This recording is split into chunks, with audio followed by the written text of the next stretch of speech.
to overcoming resistance is when you close, you shut up. You don't say anything after that. If you've closed, if you're a good closer, you will shut up and the next person that talks takes the sale, which means if you talk next as the salesperson, you're walking home with a product or service.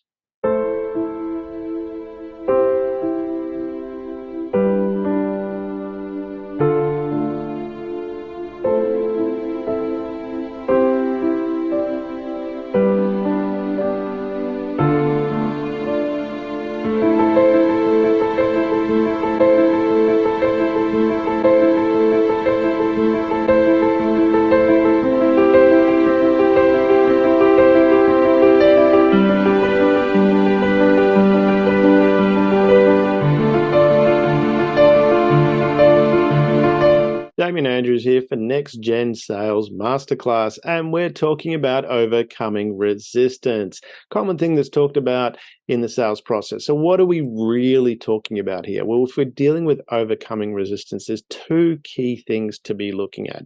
One is, do they actually have a need? Now, if they are resisting a little bit, then chances are they probably have a need. And then it falls into the second category of creating trust that you're actually going to deliver. Because there's a lot of, as we know, just look out there, look at what you're dealing with, and from your own sales experience, your own buying experience, look at what you're dealing with. You're bombarded with all these different things, with people giving you these whiz-bang gizmos and all sorts of stuff, and it's become fairly sophisticated in how people pitch. And as a result, people are naturally resistant. They're naturally concerned. They're naturally worried. They don't want to be taken for a ride. And this is that second component of trust. And overcoming resistance, when you're dealing with talking with someone, firstly, if you're having the conversation face to face and you've had that conversation for a little while, and they want to be there, then chances are that, again, they're a potential buyer, and they're interested in your product or service. Could be either. What you want to be doing is creating this relationship of trust. How do you do that? And the biggest thing I find with most sales people is they talk a lot. They're telling about all these wonderful things, features, gizmos, benefits. If they're good, they're talking about benefits. If they're good, they're closing. And the thing with closing, and this is where we overcome, and we'll relate that to overcoming resistance, is when you close, you shut up. You don't say anything after that. If you've closed, if you're a good closer, you will shut up, and the next person that talks takes the sale, which means if you talk next as the salesperson, you're walking home with a product or service. So the same principle applies in overcoming resistance. If there's resistance there, what is it? Oh, there's a question. That's the point. You want to be asking questions. What is it? What is the resistance? What is the problem? And see, again, this is where things are quite simple and easy. A lot of time you go, how do we overcome resistance? How do we deal with that? Well, it's asking questions. Find out from that perspective. Okay, so what is it that you need from the product? What is it that, how will this help you? How will this make your life better? And you want to be asking those questions in a way that creates this vision for the future that they're going to see that.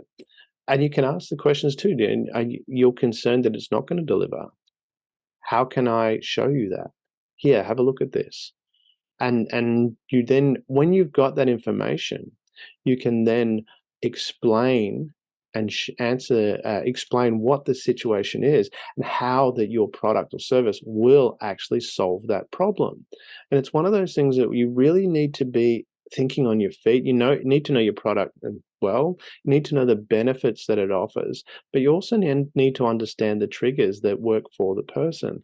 What is it about them that they really need to solve? What is the problem they need to solve? And that's where you need to come back to that as well. And a lot of times it's not always the tangible problem. There's a bigger, an ego thing that they need to overcome. There's a bigger trust issue they need to come. And that's where you want to come back to, okay, I need to solve this trust problem. That's where your thinking needs to be. So, okay, how do I solve this trust problem? If you really, really believe in your product or service that it adds that extra benefit, then what you need to do is be, again, if they have that need and if they're talking to you and you've made it clear this is what you're doing, you're not talking about the weather, just go and say, this is what we're offering. And that's the conversation you'll be having. And then talk that through. Find out, ask those questions. What are the issues? Could it be a money issue? It might not be, then you can solve that through a payment plan. Could it be, that they actually don't see the value? They're not, they don't feel what the product's going to do. And that's, notice those two different words there. Talked about see and feel. Depending on the person that you're dealing with, this is where it's really important when you're listening to talk in their language. If someone says, I'm looking for a brilliant solution, and you say, we've got an awesome solution, you're creating a barrier. You need to talk about it from the perspective of, oh, yes, we have a brilliant solution. And this is how it works. And so you want to be asking those questions. That's how we overcome resistance. Is it's not about having this, okay, slick sales performance. And you've got a nice flip chart where you go through all these wonderful things and talk about all the benefits. That's not how you overcome resistance. How you overcome resistance is going to what you do when you close, which is shut up, but you ask questions. So from that perspective, you ask a question, shut up, genuinely listen. So while that person's talking in your head, you're not thinking about what you're going to say next. You're listening. What are you, okay, and have that listen. You really got to be receptive to that, because if they feel that you're listening to them, and this is it is a feeling, if they feel that you're listening to them, that you understand their problem and you can solve that problem, then the resistance, it just disappears. It goes away. So remember that in respect of when you're dealing with the situation of resistance. If the person has a genuine need, so there's two things to look at. Do they actually really need this? And if they don't need it, then you shouldn't be trying to sell it to them. Don't do that. Creates bad rapport, bad, so many things. Just don't do it. Bad juju could be the word you're looking for. I'm looking for.